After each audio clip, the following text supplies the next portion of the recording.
Ijazah Jokowi akan terjerat pidana bila polisi menggunakan hasil lapor Polri yang sudah diputuskan ijazah Jokowi asli. Kami diskusikan bersama dengan para narasumber. Di studio Kompas TV sudah bergabung Roy Suryo yang sampai dengan detik ini masih menuding ijazah Jokowi palsu. Mas Roy, apa kabar? Alhamdulillah baik. Terima kasih sudah bergabung bersama kami dan via sambungan dalam jaringan juga bergabung bersama kami mantan tenaga ahli utama kantor staf Presiden Ali Mokhtar Ngabalin. Assalamualaikum Bang Ngabalin, apa kabar Bang? Waalaikumsalam, Tifal. Terima kasih sudah bergabung bersama kami. Sehat selalu kita semua. Ya, Assalamualaikum. Mas Roy, Ya. gini, Polda menegaskan bahwa hasil lapor dari Bareskrim kemarin itu akan dijadikan dasar pertimbangan untuk proses penyelidikan kasus Anda yang dilaporkan oleh Pak Jokowi. Sementara posisi Anda menolak hasil lapor itu. Iya. Gimana posisi Anda sekarang kalau membaca polisi jelas, saja sedemikian? Artinya begini, tolong semua itu sesuai dengan aturan dan regulasi baik-baik ya. Sesuai dengan KUHP ya, tentang kitab undang-undang untuk acara pidana dan juga tentang Perkap, peraturan Kapolri. Yang ada di Bareskrim kemarin itu baru dalam tahap pendumas ya. Kemudian walaupun sudah berlanjut itu baru dalam tahap penyelidikan. Kalau penyelidikan ya berarti nanti kalau dia mau digunakan di dalam Polda Metro Jaya ya harus diulang dari awal semuanya. Nggak bisa dipakai begitu saja. Meskipun sama-sama instansinya nggak bisa, apalagi dari sisi prosesnya itu harus diulang sesuai dengan Perkap, peraturan Kapolri. Kedua adalah hasilnya kita pertanyakan karena tidak transparan. Saya kemarin sudah menunjukkan dan kita buka ke publik bahwa ijazah 1120 yang tadi statement saya milik Jokowi itu tidak identik dengan 115 ya 1115 milik Fronojiwo, 1116 milik Hari Mulyono, almarhum Hari Mulyono, dan 1117 milik Sri Murtiningsih. Tapi sampai sekarang proses untuk mengulang lagi uji forensik terhadap ijazah itu nggak terjadi. Itu kan kita usulkan kemarin atau kita minta ya itu karena kita menulis kepada Irwasum, kepada Wasisdik, kepada Kapolri, tembusannya juga kepada Wakapolri sampai kepada Kompolnas ya. Biarkan masyarakat yang menilai. Polri ini objektif atau enggak? Karena kan sudah ada presidennya, ada jurisprudensinya. Bahwa dulu ketika kasus Yosua, Brigadir Yosua itu katanya Polri itu tembak-tembakan. Tapi setelah diuji lagi, diulangi lagi ekshumasi, ternyata kan tidak. Berarti kan tidak bisa dikatakan itu pasti benar. Bang Ngabalin, posisi Mas Roy tetap sama dengan pendiriannya. Menurut Anda ini hasil lapornya itu sudah tidak terbantahkan atau masih ada celah di sini? Ya, terima kasih. Assalamualaikum warahmatullahi wabarakatuh. Kompas TV, terima kasih. Ya. Dr. Roy, terima kasih. Siap, Prof.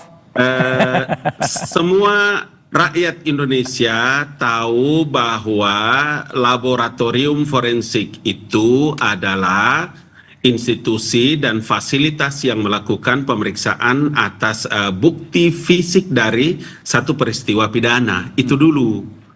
Saya punya keyakinan yang sangat kuat bahwa dari apa yang dilakukan oleh Mabes Polri terkait dengan ilmu pengetahuan yang mereka miliki dalam melakukan laboratorium forensik itu, dia menjadi sesuatu yang memang untuk dan atas nama institusi harus dipublikasikan karena yang terjadi itu adalah pemeriksaan terhadap fisik ijazah yang dibicarakan. Nah, dalam poin inilah maka bahwa urusannya nanti teman-teman itu mau terima atau tidak, tetapi Mabes Polri dalam hal ini ya teman-teman itu bisa melakukan apa yang menjadi laporan dari masyarakat.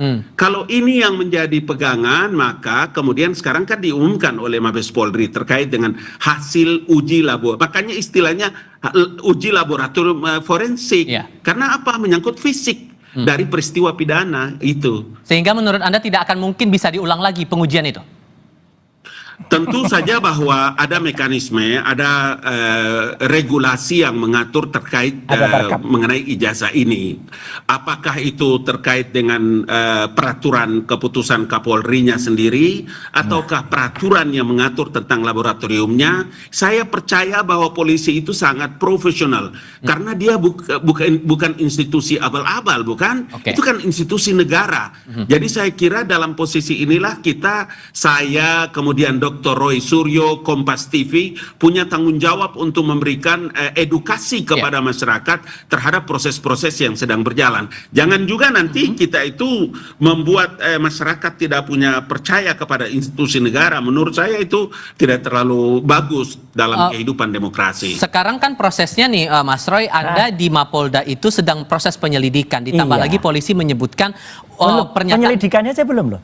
Karena baru dalam tahap kemarin itu kita diundang untuk klarifikasi. Yang Anda masih pertanyakan itu tadi. Oke, terlepas dari itu, tapi sekarang pertanyaan saya, dengan data tadi, uji forensik seperti apa lagi yang Anda inginkan, detailnya yang Anda butuhkan itu apa? Jadi saya menghormati ya statement dari Profesor Dr. Ngabalin ini. Ini kita sama-sama satu alma mater soalnya. Itu sangat bijak sore hari ini. Ya, itu mungkin berkaitan dengan hari ini adalah puncaknya haji, Prof. Ya, jadi kita hormati puncak haji ketika sebagian besar umat Islam itu lagi menunaikan puncaknya haji di Padang Arafah. Artinya ya kita mencoba bicara sejujur-jujurnya. Ya, sebaik-baiknya. Kembali ke pertanyaan saya tadi. Kembali ke pertanyaan begini. Jadi artinya apa? Ya, proses yang ada di lapor itu betul bahwa lapor itu lapornya sudah gold standard. Tapi kan tidak terlepas kemungkinan bahwa ada kelalaian manusia atau ada kealpaan manusia. Contohnya, mereka tidak mengumumkan, Mas Tifal dan pemirsa Kompas TV, uji pembandingnya itu dengan mana-mana saja. Biasanya kalau dengan banding itu identik, itu harus disebutkan pembandingnya otentik atau tidak. Lah yang dibilang kemarin ke teman-teman seangkatan, uji kertas, uji itu. Mana? Identitasnya mana? Kan nggak ada. Saya beri contoh kepada Mabes Polri ya, karena dulu juga saya pernah memberikan materi di mereka dulu ketika di Silek, ketika di Pusiden. Semua itu harus dilakukan standar dengan SOP. Jadi misalnya uji pembandingnya disebutkan itu milik siapa sehingga kita tahu oh uji pembandingnya kalau yang saya lakukan kemarin persis yang sempat Mabes Polri, identik atau tidak dengan Fronojiwo 1115, 1116 Almarhum Hari Mulyono, 1117 Sri Murti Ningsih, dan ternyata tiga ini identik, benar-benar identik skrip gitu. Sedangkan yang 1120 tidak. Jadi saya mohon Mabes Polri terbukalah secara ilmu pengetahuan, terbukalah secara moral dan hatinya ya gitu untuk kemudian melakukan sesuai dengan apa yang diturunkan atau yang digariskan oleh Allah Subhanahu wa taala. Bang Abalin, karena kan posisinya karena itulah kemudian Mas Roy dan teman-teman TPUA meminta gelar perkara khusus itu untuk mengulang lagi hasil lapor itu. Menurut Anda masuk akal kalau mendengar alasan tadi? Begini. Yang diumumkan oleh Mabes Polri dan Laboratorium Forensik itu bukan institusi pengadilan, bukan mengadili orang, bukan mengadili tentang ijazahnya di situ. Itu sebabnya kenapa Polda itu menjadikan barang itu sebagai barang bukti untuk dibawa dalam proses pengaduan yang dilakukan oleh Presiden Jokowi di Presiden ke-7 di Mabes Polri. Karena urusannya kan semua nanti di pengadilan. Kalau di Polda Metro Jaya itu polisinya mengumpulkan bahan-bahan bukti-bukti yang kuat, kemudian ini bisa dilanjutkan di pengadilan itu tempatnya. Bahwa sekarang Mabes Polri mengumumkan dari hasil laboratorium forensik, kemudian menjelaskan seperti yang mereka sampaikan, udah sampai aja di situ dulu, sampai aja dulu di situ. Karena untuk bisa menentukan teman-teman itu bersalah atau tidak itu kan nanti masih ada prosesnya. Tempatnya di pengadilan.